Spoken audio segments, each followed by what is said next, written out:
everyone. You must be really keen to hear from Louis and me to have come out on a morning like this. No, I won't do that if I may. I'll project.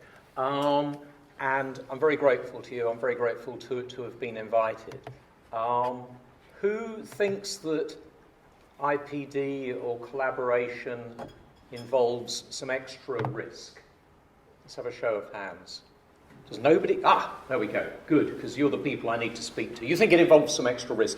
Who thinks it involves giving up some of your normal legal rights in the name of some new relationship?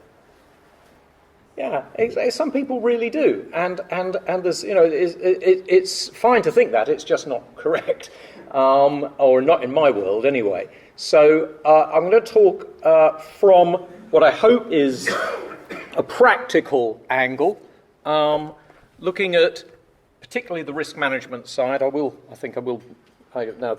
the mic's gone, I've lost my chance, haven't I, to use a mic? Never mind. Okay. To look at it from a practical angle, and, sorry, who's a lawyer? It's this table here we're focusing on. We've got to take them with us. If we don't take the lawyers with us, we're lost.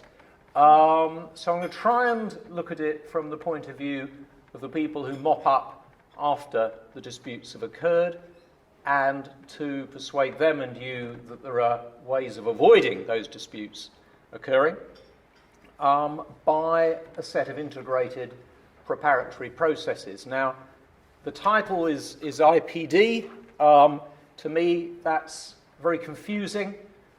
We've confused the issue by talking about partnering, alliancing. I will have that microphone if I may, after all. Alliancing, two-stage open book, IPD, as if all of these things are, thank you very much, as if all of these things are self-contained, fully formed models that everybody should know about and they can just access. Collaborative procurement is the term I will use, and it is a set of relationships and processes, and that's what I want to try to get to. Is entirely logical. It should not involve risk, but we'll talk about that in terms of your views on risk, because frankly that's what we need to get into a discussion on. And it should not involve giving up legal rights, unless you want to. Again, you can do anything you like in the name of incentivization. But let's just have a bit of a think as to where we're at and why we're even discussing this. We've had some reports in the UK recently. And worldwide. Mark Farmer looked at something in productivity, employment, around the theme of modernise or die. His view was quite interesting. He said clients fixate on lowest initial tendered prices, and this approach is often perpetuated by their advisors, who in a traditional procurement model are implicitly employed, at least partly, to manage a fixed and adversarial transactional interface between clients and industry. That was a government-sponsored report. That's not just some bloke's opinion. That's quite an interesting notion. If the advisors are implicated in perpetuating an adversarial approach, it's going to be a lot harder to change it. If advisors encourage clients to fixate on lowest tendered price, even if those prices are overrun, even if they're unrealistic, because people have been guessing or gambling, and we inevitably have disputes, people continue with that approach doggedly, as if, because obviously some projects do come good, and they hope that theirs will be one of them. That's not an entirely scientific approach. The McKinsey Global Institute, looking worldwide, pointed to the poor productivity in the construction sector compared to other sectors, and suggested there was a need to rewire the contractual framework. So, when people say, it's not about the contracts, it's about the people, keep the contract in the drawer, contracts, they're really boring. And I do appreciate, apart from this table here, people may well not be thrilled with contracts, but they're a means to an end, and they're a means to disputes, or they're a means to exchanging the data through BIM and other means so that you can avoid disputes because you know the facts. You're not allowing people to posture or to fabricate or exaggerate. The contracts are the route to do that, because otherwise anything else people do is entirely optional. The idea that collaboration doesn't come from a contract means that essentially you might get some collaboration, you might not. I have people talking to me about non-binding contracts, or it's all a matter of good faith, it's all a matter of trust. Well, yeah, maybe it is, except that if you don't agree to do something, the chances are it won't get done. And unfortunately, as you'll be well aware, 2 years or so ago, 70-odd people died in a fire about 5 minutes away from where I live. And Dame Judith Hackett's report in the wake of that tragedy referred to procurement as a race to the bottom. And these are her words. The primary motivation is to do things as quickly and cheaply as possible rather than to deliver quality homes that are safe for people to live in. She wasn't talking about contractors. She's talking about clients as well as contractors. And the idea that the industry must change, the industry needs a culture change, a reform, it can't unless the clients put in place the procurement models that enable that. So when we talk about disputes, where do they come from? I really like this. This is a 22-year-old report from Mohan Kumaraswamy, and you look through all of these things, it's not bad people making opportunistic or cynical decisions. It's data. This is CitA. You're looking at IT, you're looking at BIM, and you will know that BIM enables the solutions to a lot of this. Inaccurate design information, inadequate design information, inadequate site investigations, slow client responses, poor communications, unrealistic time targets, unclear risk allocation, incomplete tender documentation. There's only two there that don't fall into a data category. Poor contract administration, that sounds like just bad, poor professionalism, and uncontrollable external events, which we know occur. But they're 1 out of 10. They're not 9 out of 10. A lot of these things can be addressed systematically by building up more accurate information. And, you can't do that without a process of dialogue with the contractor. The idea that this all falls to the architect or engineer who, have got to have 20/20 vision and imagine what contractors will think and what manufacturers will think and what specialist subcontractors will think and wrap all that up in a tender document and then say sign here, just puts a load of risk on architects and engineers and is an open invitation for contractors to bid low, win the work, and exploit the errors and omissions. So the data build-up, as you'll know through BIM, is only going to work if there is a period of time during which contractors and their subcontractors contribute their bit while we're still thinking about the project and before we commit to start on site. The day we commit to start on site, we're thinking of something else, which is get it finished, and get it finished as quickly and cheaply as possible. But it's not thinking time. If we're on site, if we're rowing the boat, we can't redesign the boat. So that's the background. I talk about collaborative procurement, as I said, generically. To me, it's processes and relationships. If I had several days, I'd go through them in great detail with you. You're lucky, I suppose, that I don't. I've only got 40 minutes. It definitively, to me, includes contractors, subcontractors, manufacturers, if possible, operators, people who are going to actually run the building and keep it safe and efficient after it's complete.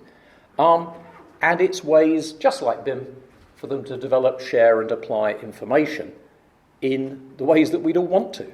There aren't people who don't want good data to improve design and construction. There aren't people pulling the other way.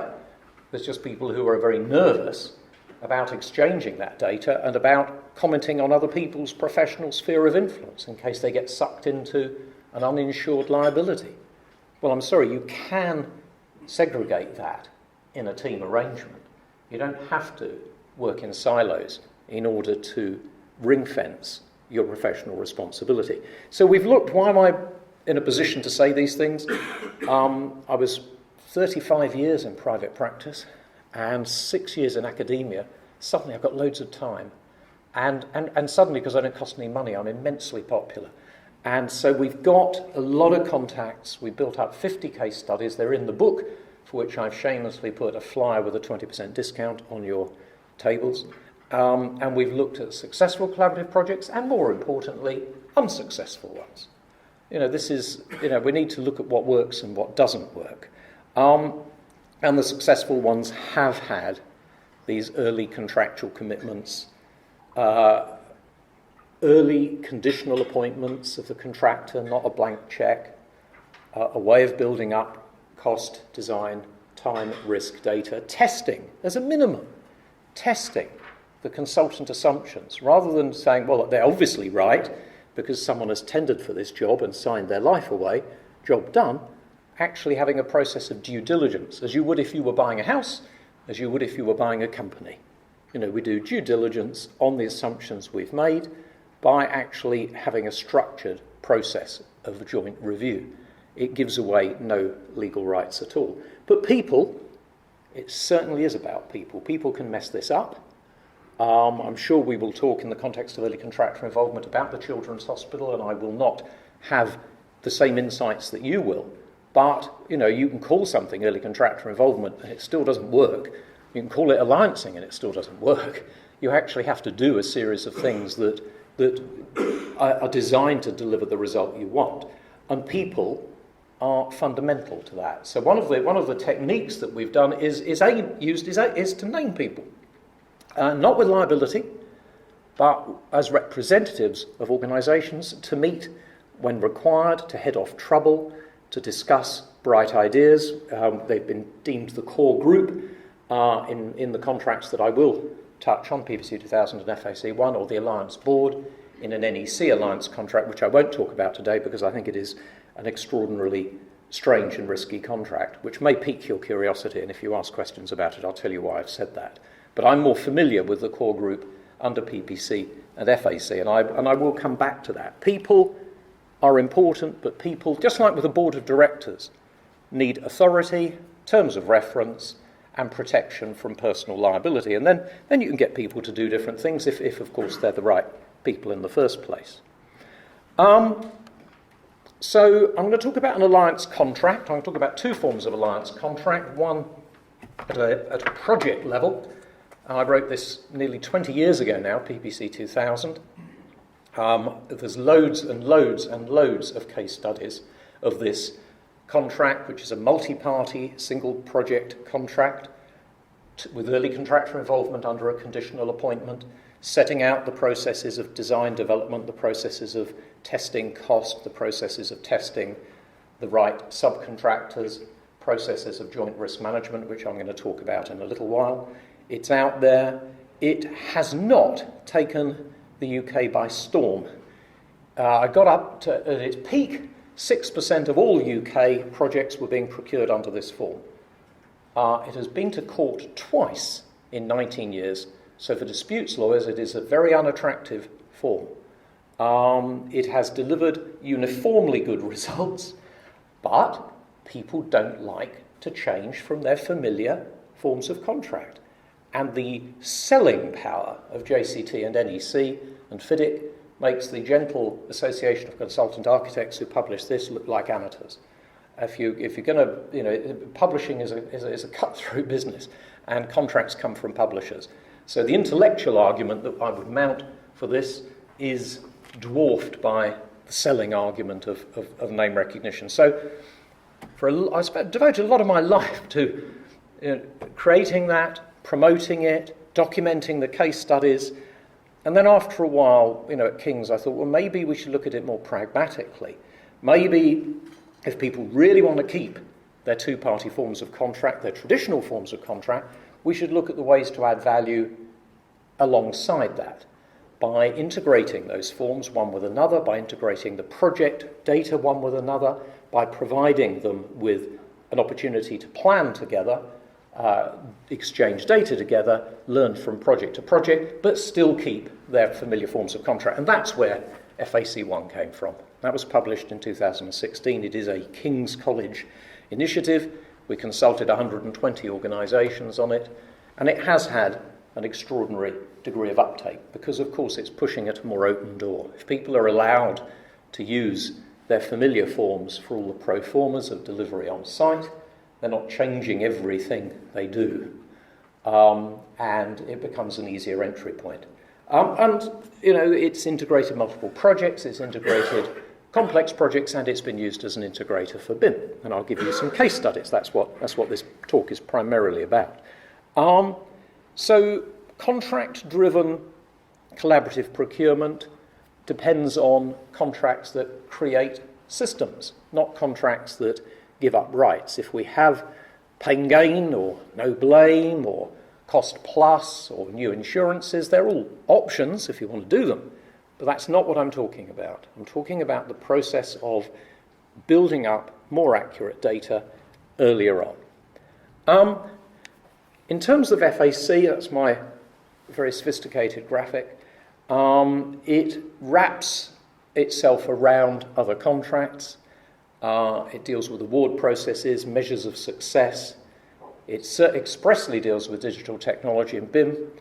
It looks at the integration of design. It describes the activities that parties will do jointly, how they're expected to seek improved value, how they're expected to manage risk jointly, which I will talk about today, and how they're supposed to avoid disputes. And then it recognises the separate and overriding two-party contracts they'll enter into for their individual roles. So it's a wrapper, a bridge between, the bridge, glue, umbrella. There's lots of metaphors. That's what it does. And to me, if we're going to do this, we have to be clear what it is we're clarifying. What are we trying to do in a multi-party alliance contract for one project or for multiple projects? I've used the references here to FAC. What are we actually trying to do by creating, oh Lord, another contract's the last thing we want. We've got enough trouble with the existing contracts. Why tell me to add another one? If we've got some kind of collaborative arrangement, which is what we're here to talk about today, why? Why are we doing it? Not doing it as an intellectual or philosophical exercise. We must have a commercial objective. And so why not set it out? And then have success measures and targets so that we can identify whether it's going as planned. And if it isn't, we can stop it. And that just seems normal. So we have that. How is work awarded? If it's been awarded already, as in the case of the Italian school I'll talk about later, and we're just bringing people together for joint delivery through BIM, then you say so. The contracts are awarded, this is the building contract, the consultant appointments, here they are.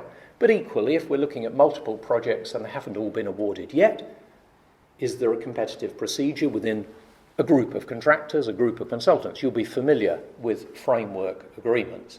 This operates as much as anything as a framework agreement, because if we've got schools or housing or industrial units or modular units, anything that is similar and not entirely unique from project to project, part of the process of learning and data exchange and part of the rationale for BIM is to take data from project number 1 and apply it on projects 2, 3, 4, 5. As we learn together, we seek improved value, we seek an easier way of going about our business and a more reliable one.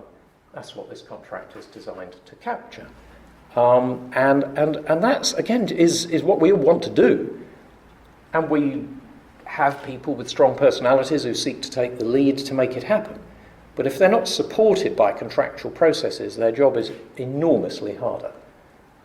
That's what I feel. How do people work to improve value?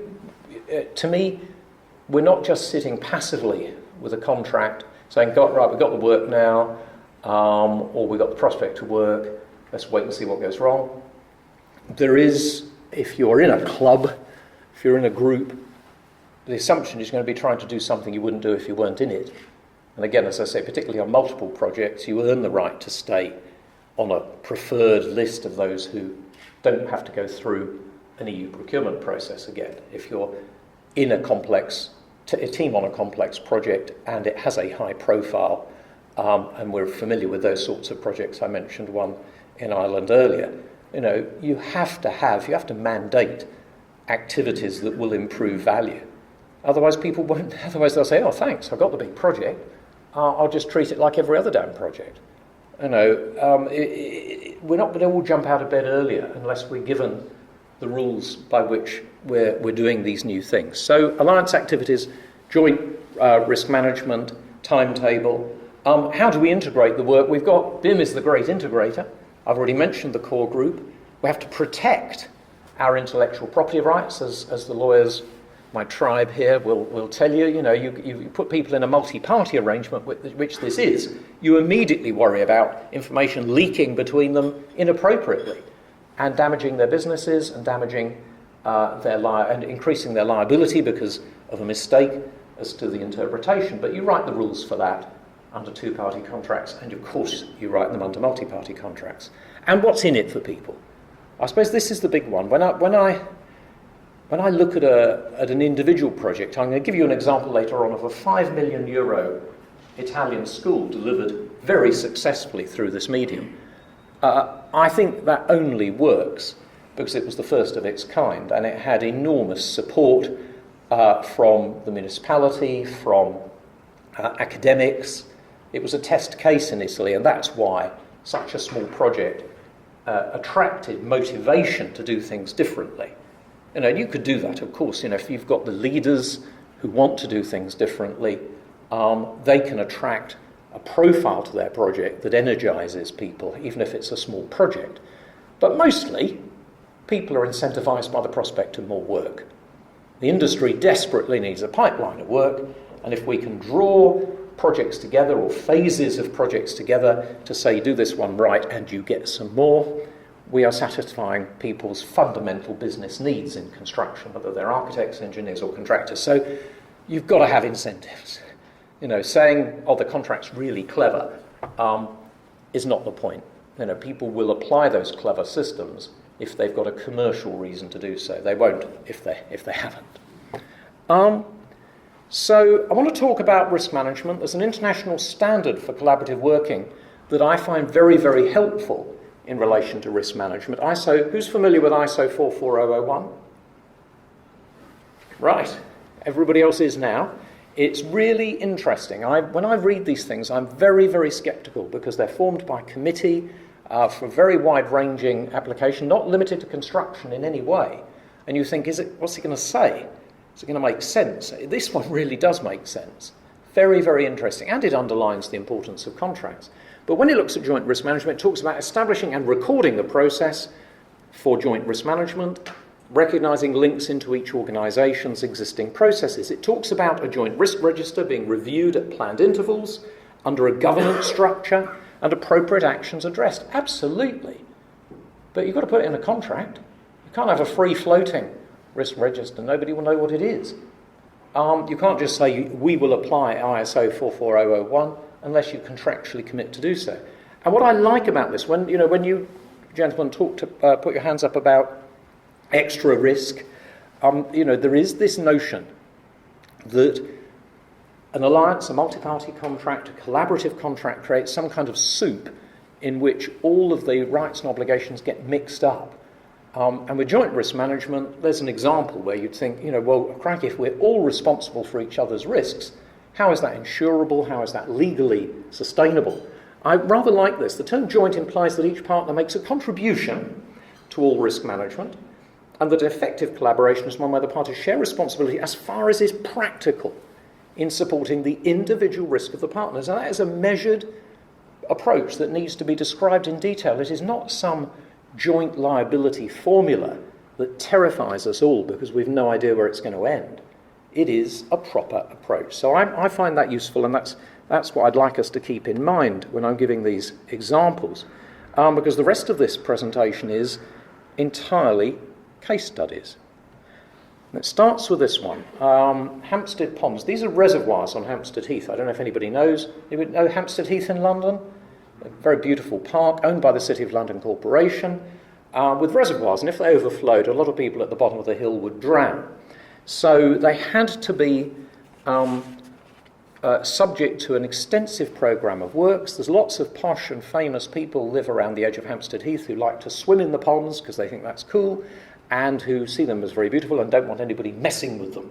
So there was great resistance, politically and personally, to this initiative. And the City of London Corporation had used this contract, PPC 2000, for many of their projects, lots of schools. They'd done a lot of schools under this project, an office project, loads of work. They used this for this engineering project, and they brought in the contractor early with a joint risk register, and the sort of things, there's far too many words on that slide, as Helen told me there were, but never mind. They're good as a record. Clay, they thought clay from the site could be used for the dam construction.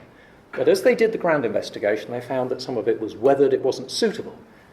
They agreed, assume a usable level of 1 metre with a 50% pain gain share, above or below that level. They also used the core group to reassess that position when they found that it didn't prove to be true. They said, it avoided remeasurement, it was a great working formula, but when they ran into a situation when it was demonstrably beyond the reasonable bounds of that formula, the core group said, all right, we'll adjust that approach, it's fair to do so.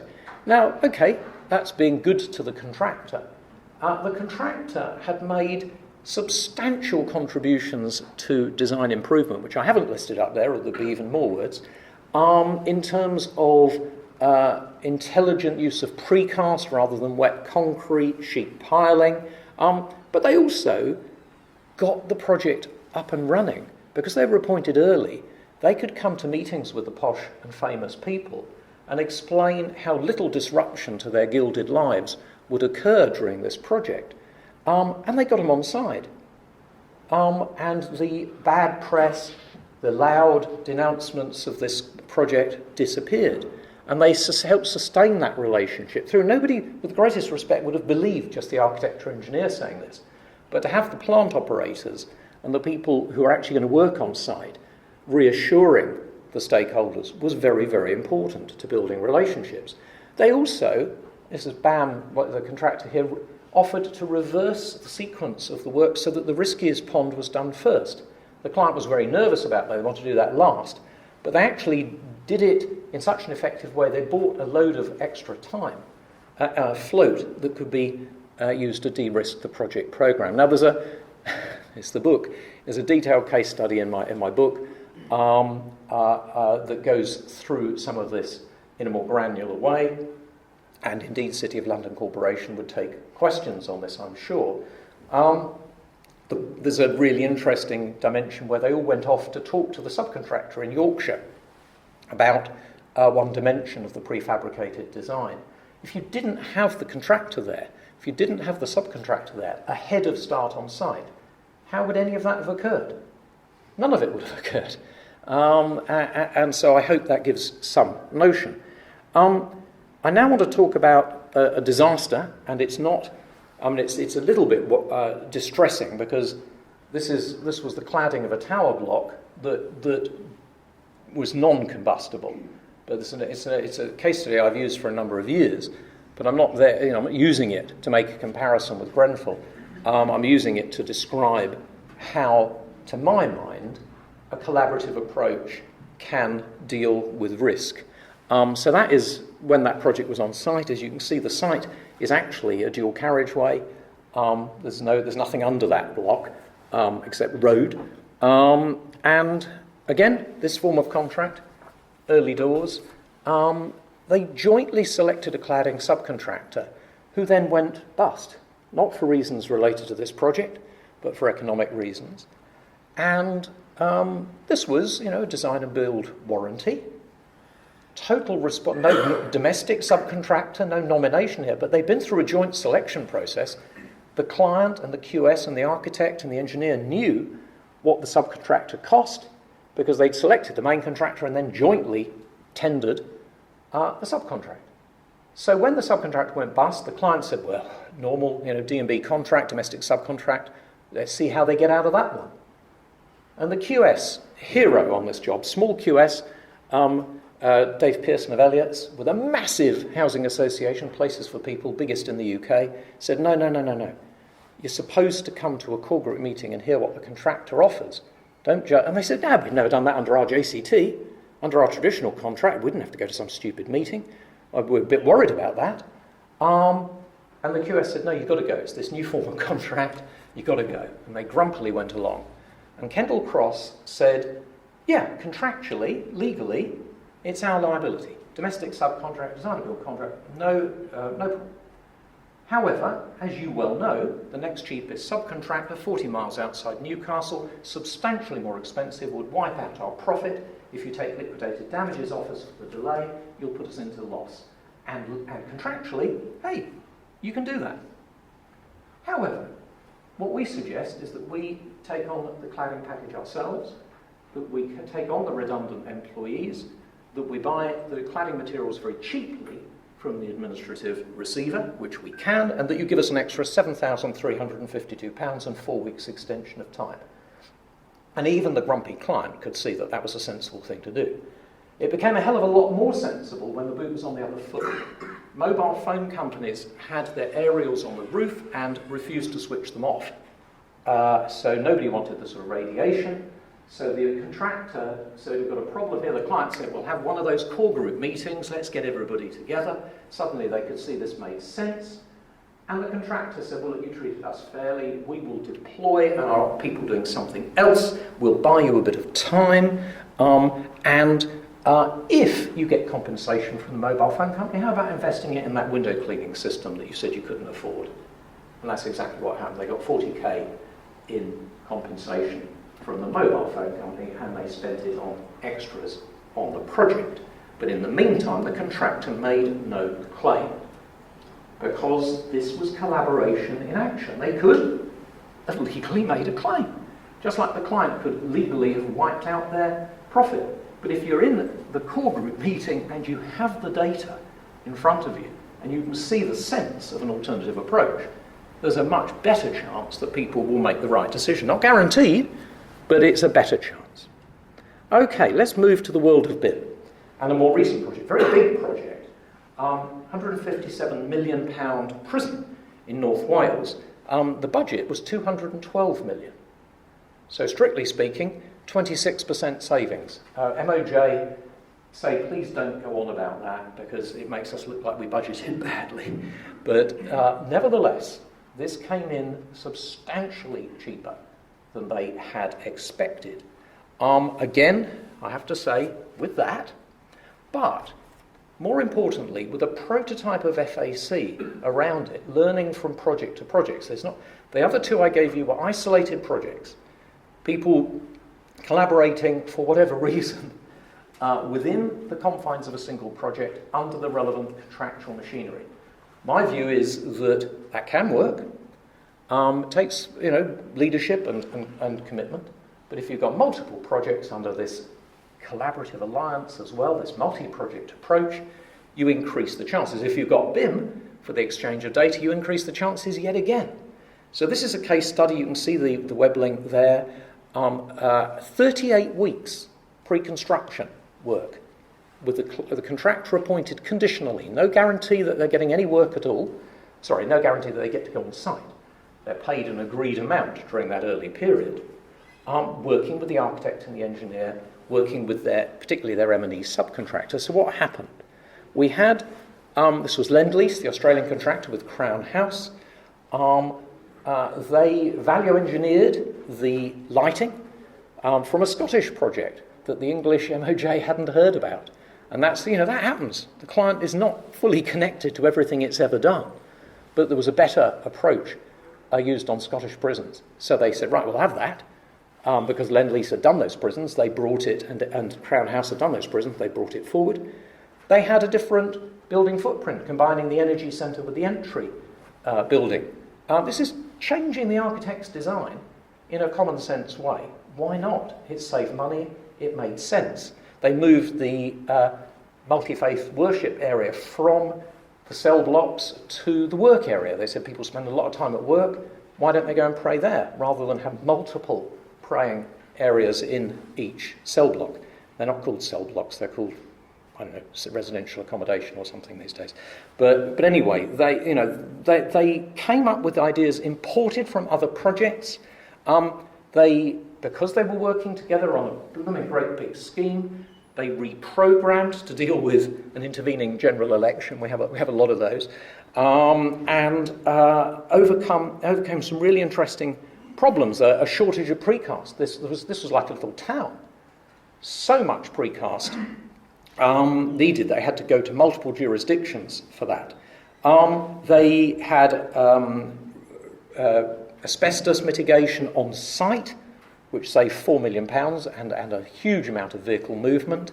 And really interestingly, they leveraged the opportunities for local businesses. The main contractor and the M&E subcontractor, because they were on board early, could go to the council, go to Wrexham Council, and say, yeah, we're going to use these local businesses, and we're going to use these local people, and we really are. It's not just a projection, it's what we're going to do, because we've done the necessary checking.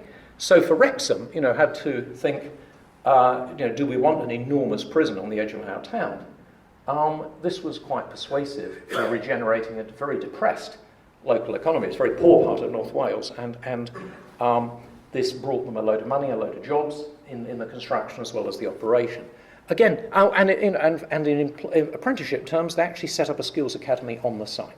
So I'm really worried about time now, but I will could do one more case study and then wrap up. What I'm trying to explore with you are the things that occur in terms of managing risk if you have a clearly structured pre-construction phase appointment, and particularly if you have the context of data from previous projects and, of course, the incentivisation of the next project.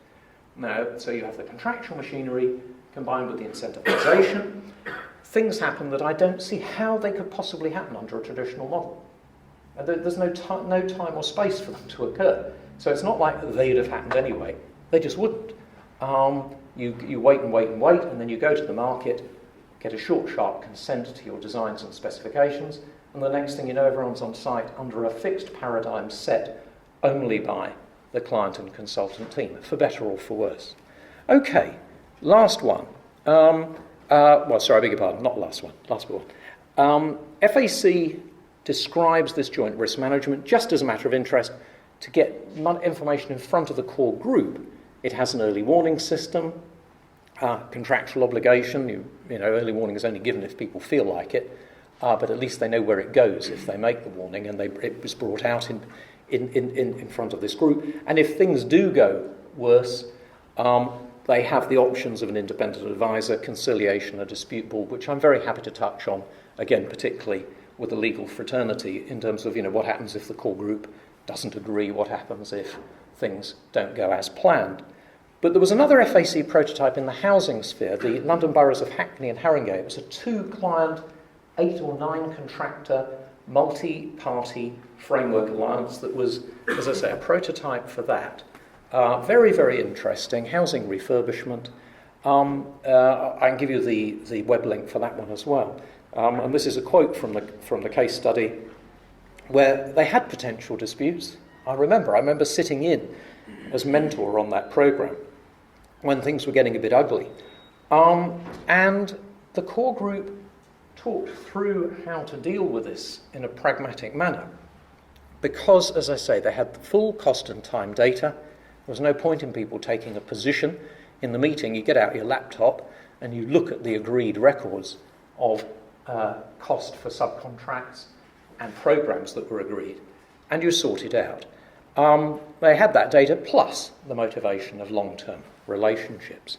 There was another quote about from that programme saying they didn't know any other London borough that had delivered so much work with so few disputes in such a short time. There's some good data from there. Okay, our Italian school. This is fascinating to me. The Italians translated FAC1 after I met them in December 2016. Therefore, in less than 3 years, in about 2.5 years, they'd done a translation. They'd taken it to their public sector, they'd taken it to their contractors, they'd taken it to their consultants, they persuaded someone to give it a go, they put together that team, they'd done all the preparatory work, they'd put the project on site, and they'd completed the project. Absolutely staggering. And Louis, our next speaker, knows Professor Sara Valaguzza from the University of Milan, who led that process, with Giuseppe De Giuda, who's an architectural academic, and with Angelo Cherubini, who's a BIM academic. As I said earlier, big push, to get this right. But that's an astounding pilot. And of course, now everybody in Italy wants to know about this. £5 million, because pounds are worth about the same as a euro these days, and it's a contract that was explained to the bidders. This is public sector constraint, same as everywhere else, brought into this multi-party group, as I say, to connect the dimensions of BIM. In Italy, they don't have any standard form contracts at all. So it's absolute Wild West. They don't have a JCT or your public works contract. The lawyers, they get to draft a new contract every time. Imagine, just dream of that. But of course you know what it's going to look like, and if you're trying to integrate people for BIM, that's a bit hit and miss. So they put FAC as a wrapper around all of these bespoke contracts to say, right, mutual intellectual property licenses, single timetable, single set of objectives, measures of success, early warning system, core group, to give us BIM governance. And they explained it to everyone, everybody signed up, bless them for that. And the systems that were set out in FAC of joint risk management, early warning, core group, picked up, for a start, data discrepancies in BIM. Number one, in a BIM level 2, you can have discrepancies and someone's got to put them right. You've got to work that through or it can fester as a dispute.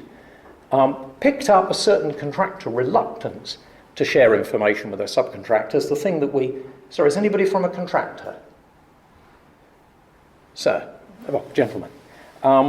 You will forgive me saying sometimes what contractors will do with consultants and clients is not the same as the way they will work with their subcontractors, allowing subcontractors into the room to sit at the table with the design team.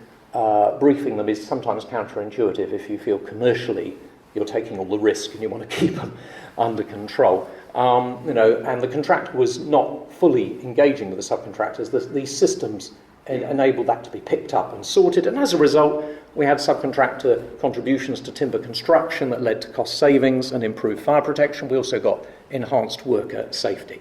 So just to wind up, there's the book promotion again, 20% off, cracking read. We've got Christmas coming up. How could you think of all those family members who'd enjoy my book? There's a website which is obviously free to access, which has loads of empirical data and case studies, and there are a couple of videos on YouTube, one on FAC generally and one specifically relating to that Italian project, so I hope you enjoy those. And just to wind up now, the concept of standard form alliances, we were discussing last night the reluctance that there will be in the Irish public sector to depart from, or indeed the construction sector, to depart from known standard forms. So your public works contract, is that what it's called? Yeah, is, for all its pros and cons, deeply embedded. And if you start a process of change that says, throw that away and use PPC 2000, you may have a struggle. I have exactly the same position in Germany, where they have a statutory form in the public sector, the VOB. It's actually in the law that they will use this. We have the same thing in Australia, trying to get people to separate themselves from the habits of a lifetime. So think of what you want to do. If you want to create these new connections, if you want to do what they did on Lascate School or indeed on HM Berrin, you have that idea of, right, well, here's a standard form. It has no, I have to say this, no English law in it. I know it comes from the UK. Nobody likes something that comes from another country. They really don't. We just don't. We want things that are homegrown. It's being picked up. Think we're in a global environment. It's a transnational contract that has been translated into 4 languages. It's being translated into 2 more. It is being picked up around the world. It's being picked up by funders. European Bank for Reconstruction and Development are trialling it. Think of it as a transnational initiative, and think of it as a thing that you might use as a stepping stone to any of the collaborative work that you want to do. The lawyers, I was in private practice, making a good amount of money out of drafting bespoke framework alliances. I'm a traitor to the fee-earning world, but all the clever drafting that you need from your legal advisors, you can put into the relevant bits of a standard form. It gives people a stable position. They don't feel that someone's trying to put one over on them with this new wacky form. It's been adopted on £42 billion worth of projects. Our government has gone to over 30 billion of those themselves. So I hope that it's seen as a legitimate alternative to a defensive and fragmented approach. I hope it's seen as a medium for the integration that BIM and all of our commercial instincts drive. And I hope that it's seen as a way of collaborating without undertaking additional risk, without giving up any of our normal, clear rights and obligations. And on that, I will close. Thank you so much.